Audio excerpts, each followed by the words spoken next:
और वहीं दिल्ली में कांग्रेस सीसी की बैठक खत्म हो चुकी है। महाराष्ट्र की करीबन 40 सीटों पर चर्चा हुई है और खबर है कि जल्द ही कांग्रेस सूची जारी कर सकती है। सीसी की बैठक से बाहर निकले राहुल गांधी। करीब 2 घंटे तक चली सीसी की बैठक। पार्टी महासचिव केसी वेणुगोपाल समेत कई नेता रहे मौजूद। पार्टी महासचिव केसी वेणुगोपाल समेत कई नेता मौजूद रहे। करीब 2 घंटे तक सीसी की बैठक चली और अक्षय राय मेरे साथ, मेरे सहयोगी इस वक्त जुड़ रहे हैं। अक्षय, सीसी की बैठक खत्म हो चुकी है, क्या सीसी की बैठक में निकला?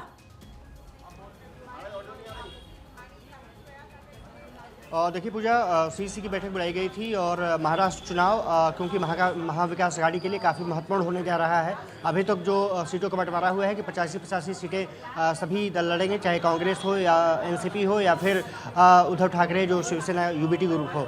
अब कांग्रेस अपने प्रत्याशियों की घोषणा, पहली लिस्ट जारी कर चुकी है। 48 उम्मीदवारों की घोषणा हो चुकी है। आज कहा जा रहा है कि 40 सीटों पर चर्चा हुई है। ये माना जा रहा है कि जल्द ही कांग्रेस उन सभी उम्मीदवारों की घोषणा कर देगी, लेकिन कांग्रेस चाहती है कि कुछ सीटें और उसको मिले जिससे कि उसकी जो संख्या है वो बढ़ोतरी हो सके। हालांकि एक बात ज़रूर है कि कुछ सीटें कहा जा रहा है कि अखिलेश यादव को मिलने जा रही हैं, कुछ आम आदमी पार्टी को मिल सकती हैं और कुछ निश्चित रूप से लेफ्ट पार्टियों को भी सीट देने का वहाँ पर दबाव बढ़ रहा है। तो ये माना जा रहा है कि आज की जो सीसी बैठक बुलाई गई थी, लगभग 40 सीटों पर चर्चा हुई है और उसको ये माना जा रहा है कि जल्द ही कांग्रेस अनाउंस कर सकती है। वो देर रात हो सकती है या फिर कल तक दूसरी लिस्ट कांग्रेस जारी कर सकती है। साफ तौर पर है कि राहुल गांधी ने कहा है कि वहां पर एकजुटता के साथ चुनाव लड़ा जाए, क्योंकि शिंदे और जो तो क्या हरियाणा के विधानसभा चुनाव सबक लेते हुए इस बार कांग्रेस कुछ खास एहतियात भी बरत रही है क्या? सीसी की इस बैठक में जब चर्चा हुई तो जाहिर तौर पर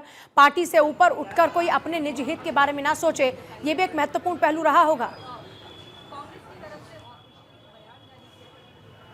और निश्चित रूप से पहले राहुल गांधी कह चुके हैं कि जिस तरह से पहले भी उन्होंने बात कही है कि हमें ओवर कॉन्फिडेंस में नहीं रखना है और लोगों जनता के बीच में जाना है, अपनी बातें रखनी है। और आपने देखा होगा कि पहले कांग्रेस का जो स्थानीय यूनिट था वो लगातार ज़्यादा सीटों की मांग कर रहा था, लगभग 110 सीटों की मांग कर रहा था, लेकिन लगा कि महाविकास अघाड़ी में वहाँ पर दिक्कतें पैदा हो सकती है। ऐसे में राहुल गांधी ने तमाम बड़े नेताओं के साथ बातचीत की और बाला साहब जो ठोराट हैं उनको वहां पर बैठक के लिए भेजा। शरद पवार से मुलाकात हुई, उद्धव ठाकरे से मुलाकात हुई और बाला साहब ठोराट की मुलाकात के बाद एक गठबंधन की स्थिति तय हो गई कि 85 सीटों पर लड़ेंगे। इसका मतलब कांग्रेस नेतृत्व लगातार कोशिश कर रहा है कि वहां पर किसी तरह की गठबंधन में दिक्कतें न आए और कांग्रेस वहां पर मजबूती के साथ लड़ सके और साथ ही साथ गठबंधन भी मजबूती के साथ लड़े ताकि वहां पर सरकार बनाई जा सके। और कांग्रेस निश्चित रूप से वहां पर त्याग करने जा रही है, लेकिन इतना तय है कि अपने स्टेट पर नहीं होगा।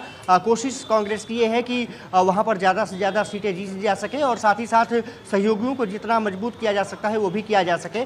हरियाणा के बाद कहीं ना कहीं कांग्रेस निश्चित रूप से बैकफुट पर रही है। किसी को उम्मीद नहीं थी कि कांग्रेस वहां पर इतनी बुरी स्थिति होगी। ऐसे में महाराष्ट्र चुनाव कांग्रेस के लिए भी करो या मरो की स्थिति है और इसीलिए फूंक फूंक का कदम रखा जा रहा है। प्रत्याशियों के चयन में भी तमाम जो सावधानियां हैं वो बढ़ती जा रही हैं और स्थानीय यूनिट के साथ साथ जो अलग से जो ग्रुप नेताओं का है वो भी तमाम लोगों से चर्चा करके समाधान निकालने की कोशिश कर रहे हैं। जाहिर तौर पर बहुत शुक्रिया आपका फिलहाल पूरी जानकारी